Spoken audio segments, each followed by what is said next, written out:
It's the Michael Patrick Leahy Show, broadcasting live from downtown Nashville. Now, here's Michael Patrick Leahy. Good morning and welcome to the John Fredericks Radio Network. We just spent an hour guest hosting for John, and now we are on the Michael Patrick Leahy Show. We welcome in studio all-star panelist, good friend, and guest host of the Michael Patrick Leahy Show, E.J. Haast. Welcome, E.J. Good morning. Thanks for having me. Love my Fridays on the Michael Patrick Leahy Show. Before we get to the morning rundown, brought to you by the Glock Store, right here in Nashville, I'm going to break every rule of radio.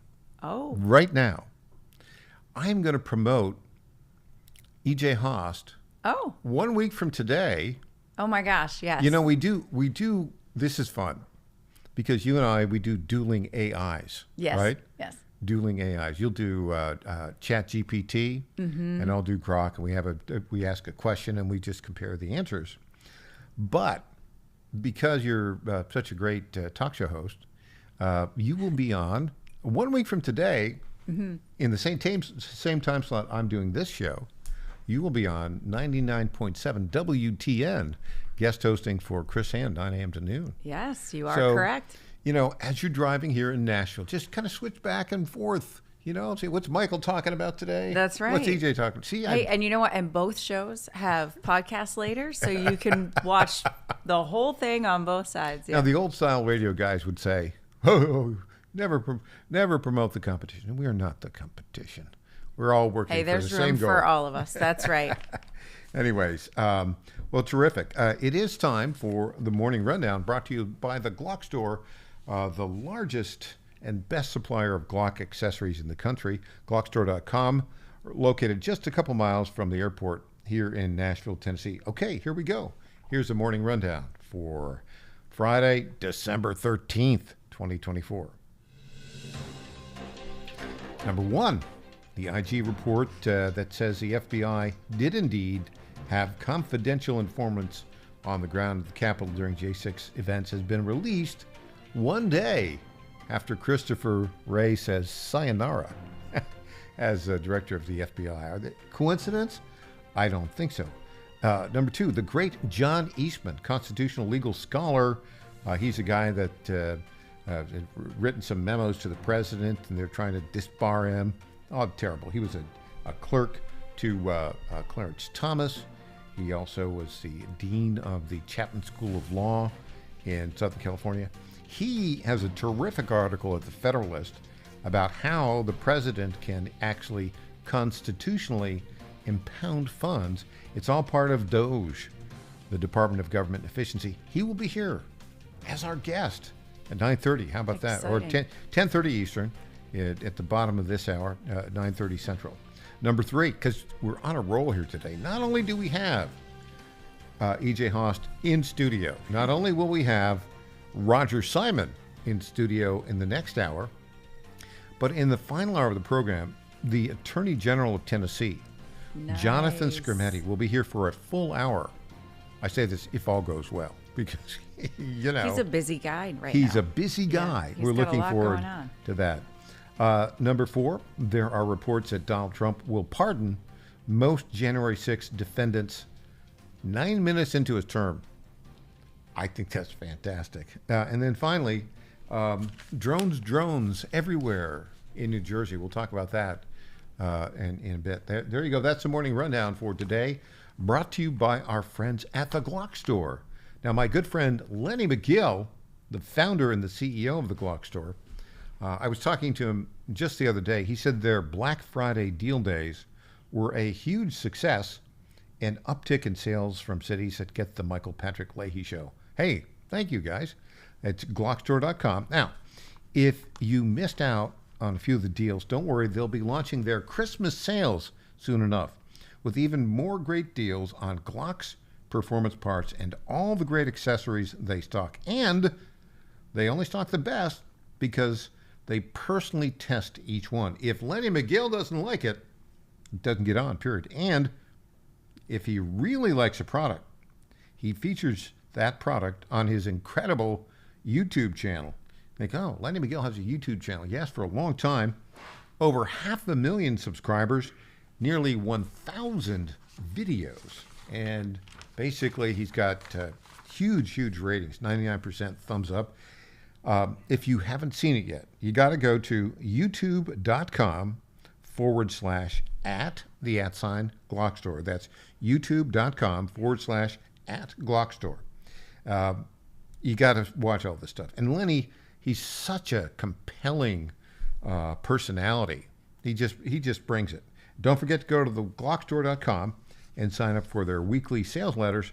You'll even get a link to the latest Lenny McGill video every Wednesday afternoon. I'm proud that Lenny McGill is a friend and a sponsor. Visit Glockstore.com today. You'll be glad you did, and so will I, because we like to keep them as a great sponsor, and they are indeed a fabulous sponsor. Glockstore.com. Okay. I gotta say, What do you got to say? I went ahead and looked at the YouTube videos. Did you really? I did, and they're terrific. They Lenny really are. is really cool. So let's just say this. You say, oh, another YouTube video. This is not another YouTube video. Oh no, they're interesting, but they're entertaining too. So here's the thing about Lenny, because we've had him in studio. The wattage in the room. Yeah. When Lenny steps into the room, Yeah. the wattage of the energy level quadruples. Yeah. I mean, yeah. It just does. He's just that kind of guy. A magnetic personality, I suppose you could say, but really a great guy and a fun guy. All right. Speaking of technology and magnets and things of that sort, what on earth is going on with all these drones flying over New Jersey? New Jersey, New York, California, Texas. Drones, it's a clown show.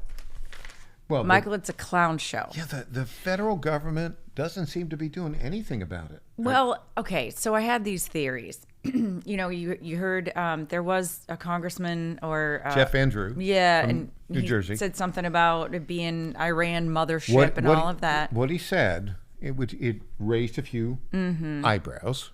He said high sources are telling him that the drones are coming from an Iranian mothership off the coast of the Atlantic. They release them, they fly over New Jersey, and then fly back. Now, okay. I mean, I think you need more than high sources. You also need common sense. Iran is up to their elbows in their own troubles now at their homeland. It goes even further than their elbows. Yeah, they're not. They're not even like of all the great navies of the world, right? Do we think that they have the capability? And if they did, don't you think we would have heard about it already? Like, all of that's silly. Iran, China. I also don't think they'd be using lights. The technology is out there that they could keep it a lot more stealth, right? If this is really kind of an adversary. So I was thinking, it must be U.S. military. But we are hearing from the Pentagon briefing that no, it's not. Let's see if we get that clip in. And go ahead. Here's the Pentagon briefing on it. Jen. Sabrina, can you tell me what the Pentagon is doing to address this issue of drone sightings over New Jersey? It's near sensitive installations. The FBI is involved. What is the Pentagon doing? Sure. So at this time, aware of those drone sightings that have been reported, at this time we have no evidence that these activities are coming from a foreign entity or the work of an adversary. We're going to continue to monitor what is happening, but at no point were our installations threatened when this activity was occurring. Okay, can I just stop for a minute? She's what is that? reading What is this she saying? statement. Nothing. We're monitoring the situation. I mean, okay, there was a dude in Florida in his 70s who got arrested for shooting a Walmart drone right over his house. Yeah. And the memes are beautiful. Like, come fly those drones over Tennessee or Florida. Boom. And they'd be down in a minute. So they seem incapable of getting a team together to say, okay, let's take 72 hours and figure this thing out. They just went, well, we're monitoring the situation. How about follow one or shoot one down and take it back to the lab? There's somebody even worse than her. Oh yeah. John Kirby. Oh my goodness. We'll hear from him, unfortunately, after the break. She's EJ Host. I'm Michael Patrick Leahy. We'll be right back.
Hey there, this is Lenny McGill, founder and CEO of The Glock Store. As a proud sponsor of this show, you may have heard Michael Patrick Leahy mention us a few times over the past 4 years. But today, it's me on the radio telling you how pleased we are to be associated with Michael Patrick Leahy and his dedication to the highest levels of professional journalism. Michael Patrick Leahy has been threatened with jail time in bringing the true facts about that Nashville Covenant shooting to his listening audience. Michael Patrick Leahy, you keep doing what you're doing, and we here at the Glock Store will keep sponsoring your show for the good of Nashville and the entire country. And I'm personally inviting all of your listeners to come visit and shoot at the Glock Store. It's where Michael Patrick Leahy learned to shoot a gun for the first time and where he bought his own personal Glock 19. I'm Lenny McGill, founder and CEO of the Glock Store here in Nashville, just minutes from the airports, worth the drive from anywhere, and a proud sponsor of Michael Patrick Leahy and the Tennessee Star Report. Welcome back to the Michael Patrick Leahy Show. Now, here's Michael Patrick Leahy. Welcome back. EJ Haast, all-star panelist, guest host of the Michael Patrick Leahy Show. EJ, and refugee from Minnesota State. That's right. Yep. Saving the country from Tim Walz. Thanks. Hey, breaking news. Daniel Penny Yeah. has accepted Vice President-elect J.D. Vance's invitation to be his personal guest at the Army-Navy game. I saw that. Tomorrow. Isn't that great? So great. Yes. We're so back. I know. Yeah, epic. Now, we're not quite back because we still have, let's see, it's the 13th, so we've got 18 plus 9, 37 days. Mm-hmm. Oh, we're going to make it, right? We're going to make it. Hopefully we're going to make it. But you know, the Biden administration is so incompetent, but also so bent on continuing to destroy the country. Correct. That they're doing everything they possibly can in the next 37 days to make it difficult for Donald Trump to fix things. How awful are you as a human if you are playing part in the sabotage of America before you leave office? They're, you know, all the parts for the border wall? Yeah. They're selling them. Yeah. But here's the good news. The state of Texas is going to buy them at a discount. Every day. The lieutenant governor there, Patrick, is saying that, he's going to buy them all up. Every day you turn around, they're giving more money to Ukraine. Mm-hmm. And I was just listening earlier on the John Fredericks radio show. Dave Bratt, our friend, who's vice president at Liberty University, went to Ukraine just the past week or so, and it's a killing field there. Well, they've destroyed the country. Yeah, it's a mess. It's a total mess, and Russia struck again today, I guess, on their energy grid, or last night. So it's just you gotta have peace. It's gotta happen soon. It's the spite though that really bothers me. Yeah. Obviously, this administration is doing all of this out of spite. They hate you, America. They really do. They have no love for the people of this country. It's very clear. And it's very obvious when you look at this weird drone situation. The drones have been flying over suburban New Jersey, and the drones there's dozens of them. They are described as the size of an small SUV. Right. Who is either flying them or managing them? Nobody knows. This is almost a month now, and the Biden maladministration has been looking down their nose and saying, "What are you asking us about this?"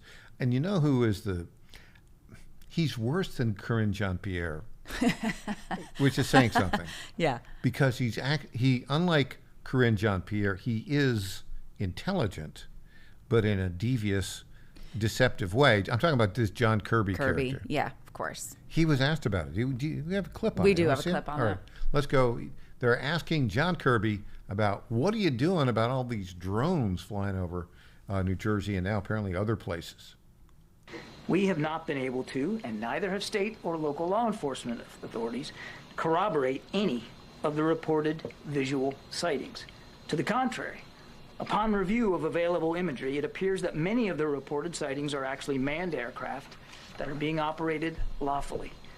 The United States Coast Guard is providing support to the state of New Jersey and has confirmed that there is no evidence of any foreign-based involvement from coastal vessels. And importantly, there are no reported or confirmed drone sightings in any restricted airspace. So don't believe your own eyes. Yeah, who are you going to believe? John Kirby or your lion eyes? There's thousands of people posting all over social media. Now, yes, some of them clearly planes. If they've got red and green blinking lights, y'all, they're probably not a drone. Like, you can kind of disseminate, but some of them are pretty clear. And quite honestly, it wouldn't be a news story if it were just, a couple of planes and some local household drones. Yeah. We're talking about craft that are 6 feet in length, they've said. So obviously that's an issue. The previous clip when we were playing Jennifer Griffin last segment, that spokesperson from the Pentagon went on to say that the U.S. military made it clear the U.S. military is not flying these drones. You know what they didn't say? Contractors. So if the military or the administration or somebody else is contracting these drones to be in the air, it could just be test flights. I mean, who knows? We've got all kinds of installations up and down the eastern seaboard. There could be a good explanation for it, but it would probably reveal that we're using contractors to do certain work and things like that. We just don't know what they are. We don't. So it would be handled so differently if right now we had Secretary of Defense Pete Hegseth. Oh, darn right. If we had FBI, the head of FBI, Kash Patel. Right. I think, how would Elon Musk handle this? I mean, this is the guy. Well, my guess is he'd probably fashion a rocket that could catch it and then have it land in some sort of way. This is what Elon would do. He would take his SpaceX, ship. Sure. And he'd point it at the drones. Yeah, you're right. They'd send it up there. They'd capture the drones, and then they'd bring them back down in those little pincers. Right. Yeah. Whatever the chopsticks they called it. Yes. Chopsticks. Yeah. Yeah. I mean, it's kind of silly that we're even having this conversation. And no answers. No answers. They've asked the White House, they've asked the Pentagon, they've asked somebody else at the Pentagon. New Jersey legislators are asking for information from the federal government as well as their own. Now they're trying to take matters in their own hands. Now we're seeing that they're in New York. We're seeing some in Texas. And let's be clear, individual people now are probably flying drones just to be scary and say that they have them, right? That's just what happens. So the problem with shooting a drone down, if it's the size of an SUV, sure, it has to land. Well, yeah, where do the parts go if you shoot it down? Right. And does it cause harm? That's a concern. It's not a concern if you shoot a drone down over the desert in Iraq, for instance. But if you shoot it over Hackensack, New Jersey, right? Whoosh. Or if it goes into the ocean, if it's flying over the ocean, you might not get it back. But can we just follow them and find out where they go when the battery runs out? I feel like we have that kind of technology, yeah? We have all sorts of technology. What they don't have, clearly, is the will or desire to solve the problem. Unless they know what they are. And if they're not worried, they know what they are. Yeah, I don't know. It's weird speculation, isn't it? Yeah. Well, you would also think, too, I mean, if this were a legitimate threat, this is an administration and a group of radicals that love chaos. What better way to sow discord and create chaos than attacks on the eastern seaboard 30-some days before Donald Trump gets into office, right? So now you're getting into a zone where it would explain why I feel slightly concerned. Apprehensive a little bit? Apprehensive would be a better word over the next 37 days. Yeah. I mean, look at how we got here. Look at the unexpected assassination attempt, the shooting of that he's alive because he twisted his head at the last second on July the 13th. It's remarkable. You look at all that stuff, you just hope that nothing crazy happens in the next 37 Well, look days. what they're doing right in front of our faces. Imagine what they're doing behind the scenes. And by they, I don't mean I do kind of mean the deep state and what the administration is doing. But we do have to remember included in that group are some pretty radical people. Look at Luigi Mangione, radical, Looney Tunes. Like, who knows what that story looks like? But it's because we have those radicals that we also have conspiracy theories. And so it's tough to take a step back and take a breath and say, all right, what do the headlines say? Now, what do the independent journalists say? What are they saying on social media? Let's just stop. I saw what you did there. What are the independent journalists saying? Because nobody is listening to the regime media right now. I mean, they've got the distribution platforms. Right. You've got they're on cable, and you got CBS, NBC, ABC. But when Leslie Stahl goes up to the New York City YMCA and whines that, oh, I don't understand why people don't believe us anymore. Well, it might have to do something with tell the truth about Hunter Biden's laptop, which you denied for 2 years. Leslie. January 6th. Yeah. Tell the truth, Hey, when we come back, very excited. The great John Eastman will be with us.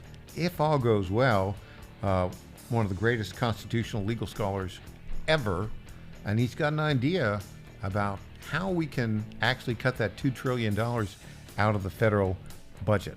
I am back with John Eastman. Thrilled to hear it. After this.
My fellow Americans, I have to tell you about my good friends at D.T. McCall & Sons. They have furniture and appliances and a lot more. They've been family-owned in Middle Tennessee for over 100 years, and they're not going to rip you off. No hidden charges, no delivery charges, no charges for all of the crazy things. These are sick people at the lumber yards. These are very sick people. They charge you for cords and hoses and haul off. They charge you for all of these things. They call them hidden charges. It's the type of surprise that you don't want to see. It's like an October surprise, but it's worse. D.T. McCall & Sons, they're not going to do that. They're great people. They're going to give you a great deal. With locations in Lebanon, Carthage, Lafayette, Cookeville, and Franklin, D.T. McCall & Sons will give you the deal of your life. Check them out today or go to dtmccalls.com. Impersonator not endorsed by Donald Trump. Welcome back to the Michael Patrick Leahy Show. Now, here's Michael Patrick Leahy. And welcome back to the Michael Patrick Leahy Show. In studio, all-star panelist E.J. Host. Good morning, everybody. And we are about to connect with our very good friend, John Eastman, one of the greatest legal scholars in the United States of America. And I think we'll have him on the Zoom Newsmaker line here, or perhaps just the regular Newsmaker line. Let me tell you why I wanted to grab him and have him talk to our audience. He wrote a terrific article at the Federalist, which was on just Wednesday of this week. Yep. And the headline is DOGE, the Department of Education of Government Efficiency. That's the Vivek Ramaswamy and Elon Musk project to cut $2 trillion out of the federal deficit, that it should begin by proposing to eliminate funding that furthers only local rather than truly national interests. So I think putting the general back in the general welfare, right? Yeah. Yes, exactly. So we have, I think we have John Eastman on the line right now. John Eastman. Good morning, John. Hey guys, how are you? We are delighted you're here. I was so happy to see your article because people always say, "Oh, the president cannot stop funding anything that the Congress has appropriated," and of course, Congress just spends money like drunken sailors. With apologies to drunken sailors. Tell us your argument. They have to at least stop spending money when they run out. The park bouncers usually kick them out at that point. So tell us your argument, John. So look, and I've been working on this issue for 25 years. It was my first law review article. The spending power, contrary to Nancy Pelosi's belief, does not authorize Congress to spend for anything it wants. It's very clear. There are only two purposes that taxes raised by Congress can be deployed for: to pay for the debts of the United States and to provide for the common defense and general welfare. And that meant that we could only do things that were of equal national interest. We could not support local projects because the taxpayers in that local jurisdiction should be the ones paying for that. There's a wonderful story. I used to live in Long Beach, California, and we had a ballot initiative to raise taxes to widen one of our roads and put in a nice palm tree median. And the voters voted it down. It's not worth that money to, have that palm tree median. And the next thing that happened is our city councilman went back to Washington, D.C. and got a grant to pay for the widening and the palm tree median. So people from Rhode Island and South Carolina were paying for the Long Beach median that the Long Beach voters themselves didn't think was worth the money. This is the kind of problem that we have. And the founders addressed it by requiring that spending be for the common defense, not local defense, and the general welfare or national welfare, not the local welfare. And we've that line held for 150 years, but we've blown through it since the New Deal, and we act like there's no constraint on Congress's spending at all. And I think President Trump and Elon Musk and Vivek Ramaswamy and Russ Voigt and his crew over at Office of Management and Budget can deal with the barrier of the Impoundment Control Act, which says the president can't refuse to spend any money unless Congress approves of the rescission, the very Congress that voted for the money in the first place. That act can't prevent the president from refusing to spend money that is deemed unconstitutional. And I think that's where the line needs to be drawn and the battles fought. So tell our listeners about the Impoundment Control Act of 1974. It was quite an interesting thing. Richard Nixon actually tried to get a bit of a handle on runaway spending in the federal government. I think that was really the motivation for all of the attacks against him, but we'll leave that aside. And after he resigned, Congress passed the Budget Control and Impoundment Control Act of 1974. And it says, because presidents had refused to spend monies throughout our history. And Congress said, no, you can't do that anymore. If you're going to refuse to spend money that we've appropriated, you've got to ask our permission. And if we don't approve of your refusal to spend a certain amount of money within 45 days, the money has to be spent. And so Congress makes these elaborate spending bills, and the president says, we're not spending on that thing. We don't need it. It's inefficient or it's unconstitutional. And then he files a notice over to Congress and saying, I'm not going to spend X amount of dollars in this agency. And if Congress doesn't say okay with that, within 45 days, the money has to get spent. It's insane. And it's why we now have a $36 trillion debt, which, just to put that in manageable human terms, that's $100,000 for every man, woman, and child in the country. I got a 2-month-old baby down in Florida. He's $100,000 in debt already. I mean, wow. This is insane. And hopefully this new administration will tackle this major problem before we go off a Venezuela or a Weimar Republic cliff and get to a point of no return. E.J. Host is here in studio, and E.J. has a question for you, John. I do. Sure. Do you think that this will, getting back to constitutional spending and your proposal here in the article, do you think that'll eliminate omnibus bills in a way that is measurable? And many of us, we want single issue voting, and it seems like this could be a path to that as well. Well, it could be, because one of the reasons omnibus bills have so much appeal over in Congress is they can each tuck their own pork into it, knowing that it would not get passed as a standalone measure, and then they all get rich or right. get their friends rich. And so much of it is local. In omnibus bills like that, they're not for the general welfare. They're for different congressional members who need the favors or paying people back. Well, and I think what will happen is if the president asserts that, look, I've got a duty not to spend for unconstitutional purposes. And so he gets this omnibus bill that is 90% loaded with lard, and he starts striking that out because it's unconstitutional. That's effectively a line item veto that has teeth.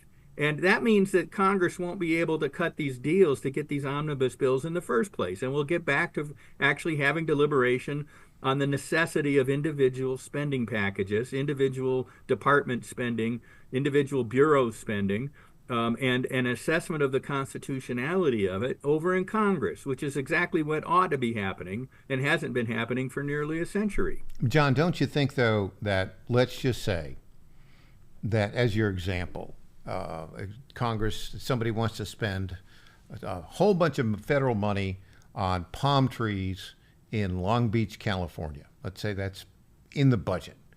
And President Trump says, I'm not spending money on palm trees in Long Beach, California. And he withholds those funds. Isn't somebody going to sue over that, like tomorrow, the day after? Well, they are. And they're going to run into a couple of very important Supreme Court decisions. One, United States versus Butler back in 1936. Where the court held you cannot spend money for things that are not in the general welfare. And palm trees in Long Beach, however nice it is for Long Beach, is not helping anybody in Rhode Island or South Carolina or any of the other 50 states. It's not in the general welfare. And we've got examples of this from the early Congresses. There were efforts to dredge the upper reaches of the Savannah River, and they said, look, that's going to benefit your state only. Whereas in the general welfare, putting a system of what do you call it? I'm drawing a blank of lighthouses to help with navigation for the whole country. That's in the general welfare. And so they drew that line in the early Congresses. They drew that line with presidential veto messages. Every time Congress went beyond funding for the general welfare and started funding for parochial local interests, the presidents vetoed it with very strong veto messages. Madison, Monroe, Andrew Jackson, Polk, Buchanan, all of them. And what we need to do is revive that constitutional line. James Buchanan had a wonderful veto message. It says, if we don't do this, we're going to find that the greatest virtue of members of Congress is to see how much pork they can bring home to their constituents, and that will destroy our country. It'll rack us into indebtedness that the likes of which will not be able to recover from. You're That's referencing exactly what's been going on, and I think if we would revisit the wisdom of our founders on that question, we would find ourselves in much better shape. You're referencing the great late economist James Buchanan, who, by the way, was born here in Middle Tennessee and went to Middle Tennessee State University. You're not referencing the President of the United States who immediately preceded Abraham Lincoln, correct? Right. Okay. Yes. But your argument, citing the 1936 Supreme Court case, won't the opponent say, well, yeah, but we passed the Congressional Budget Impoundment Control Act of 1974, and that's more recent? Well, that's more recent, but a statute doesn't trump the constitutional provision. And this is the main point of my argument. The Impoundment Control Act is going to prevent the president from impounding funds or not spending money for things that were constitutionally authorized to be spent. He'll have to comply with that statute. But if the monies are not constitutionally authorized, his duty under the Constitution to take care that the laws be faithfully executed means that the obligation to enforce the limits of the Constitution prevails over that statute. How long would that litigation take to reach the Supreme Court? And I think you're confident the Supreme Court would rule as you suggest, but how long would it take to get up there? Well, so let's play out the scenario. Some local government, let's use my Long Beach example, sues because they want their palm trees, right? And we'll get that into district court because it's a pure matter of law. We could get a district court decision on a motion to dismiss, or at worst on a summary judgment. So figure 3 to 6 months at the trial, and it'll go up to the Court of Appeals and figure another year there. Now, most people don't know this, but once it's up at the Court of Appeals, the Supreme Court is authorized to take up a case prior to judgment by the Court of Appeals. So let's say the United States lost at the trial court over in the Central District of California in Los Angeles, and because the Central Can District. I ask you, John? We're about to hit a hard break. Can you stay over for the next couple of minutes? Sure, absolutely. All right, we'll come back. We'll continue that argument, and we'll come back right after this. I'm Michael Patrick Leahy. He's John Eastman.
Welcome back to the Michael Patrick Leahy Show.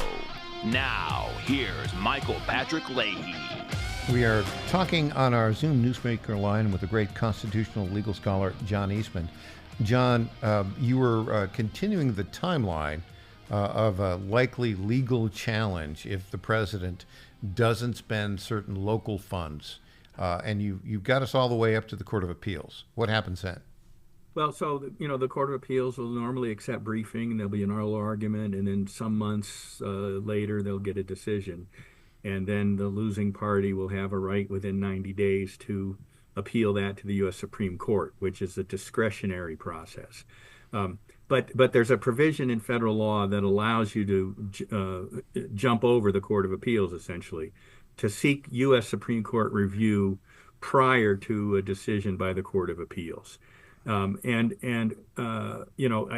for example, the district court in California were to rule for the government and allow the rescission of the funds for the Palm Tree expansion project, maybe the folks in Long Beach would want to expedite consideration so they could get the money. If, as is more likely, a district court unlikely to rule for the United States, because this would be monumentally important, and they tend to be more status quo. The United States, out of the Department of Justice, would file that appeal and could ask the U.S. Supreme Court, say, this is a very important issue of much broader significance than just the palm trees in Long Beach. Will you take this case up now, because we got a whole lot of other rescission bill efforts coming down the pike, and we'd like an answer to this question, and get the Supreme Court to revisit the spending clause doctrine itself and reaffirm some of its early decisions that says Congress can only spend money for the common defense and the general welfare. And those are things at the margins that may be hard to figure out whether it applies, but not at all. There's a lot of things that are so clearly on one side of that line or the other that it should be easy for the courts to resolve them. The difference between an interstate highway system and the widening of a road in a local community is the difference between general welfare and local welfare. That's pretty simple. Yeah, and it's interesting you say that, because I think that this Supreme Court would be likely to take that up because it's of such great national importance. E.J. Haas has a question for you. I do. Your article calls out Doge pretty significantly. Any chance Elon or Vivek have picked up the phone, given you a call, sent you a text, asked for your advice? I understand that they've been given the article, but I've not heard from them directly. But my point here is to help let them know about a constitutional argument that would help them further their mission. And I think I've accomplished that. There's been a huge amount of response to that article. I actually edited it slightly, and when I posted it, linked to it on Twitter, I'd forgotten to put the @ symbol before their names. But within the first 5 hours, there were 16,000 views. Nice. And then when I made that change, those went away, but I've got another 8,000 or 10,000 views. So we're looking at 25,000 views already on that. And a lot of people commenting on it, and a lot of news coverage picking up on it. Because I think the status quo in Washington and D.C. is that the president doesn't have any authority to block funding without Congress's approval, and this is the argument that they need in order to be able to do what they've got a huge mandate to do, what the American people sent them to do. And anytime you're resting your argument on very clear-cut constitutional rules, you've got a very strong case. And it's interesting because it is in the great national interest that we reduce our huge debt. I mean, it's $36 trillion. John, I remember when we started the Tea Party movement back in 2009, the national debt was $10 trillion. And then we elected a Republican-controlled Congress, and in 2 years it jumped up to $12 trillion. So they weren't paying any attention to these impoundment arguments back then. Clearly not a partisan issue. It's on autopilot. The Tea Party movement, this was, brought this to the forefront. The reason the Rhino Republicans in Congress thought the Tea Party was an enemy is precisely because of this. They and their families are getting, fat as hogs on the government, on the taxpayer funds. and the Tea Party was going to upset that apple cart, and it didn't happen. And then and now Trump is saying, I'm going to upset the apple cart, and that's why the forces of the government and mainstream media and the crony capitalists. I want to distinguish here between Bernie Sanders type anti-capitalism and Tea Party type anti-crony capitalism. There's a big difference between those two, and going to the heart of the spending clause power is the way to reduce. And by the way, you get rid of a lot of corruption as well. You take away the money flow. You then take away the necessity of these lobbyists to try and corrupt members of Congress or executive officials to do their bidding. If there's no money to be gained at the end, that a lot of that goes away. So this is for good government, or beyond government efficiency, just good government principles. This, I think, is a fight that has to be had, and I think we've got a Supreme Court at least willing to entertain the originalist arguments that underlie my claims here. John, has anyone in the regime media called you up and said, this is a stunningly important argument? Can you come on and talk to us about it? Well, I don't call them the mainstream media anymore because they're so far out of the mainstream. It's hard to. I call them the legacy media or the statist media. But no, I've not had any calls from ABC or NBC or MSNBC or CNN. They don't like. I've done now half a dozen radio shows and some podcasts, but we'll see.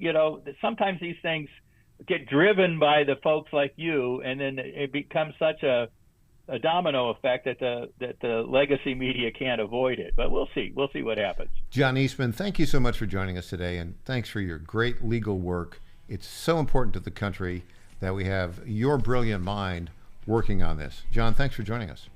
Thank you, Michael. Take care. Great talking to you. John Eastman. How about that? How about that? You get that was a great half hour. You get the very best thinkers in America, including, of course, E.J. Haas. Oh, gosh. EJ, thanks for joining us today. I can't hold a candle to that guy, for sure. Thanks for joining us. Thank you so much. And we'll see you on Tuesday. Yes, sir. All right. Up next, Roger Simon. He's made a new purchase. We'll be talking about it. Oh, actually, there's no sound effect that goes with it. I wonder what he might have purchased. Back after this.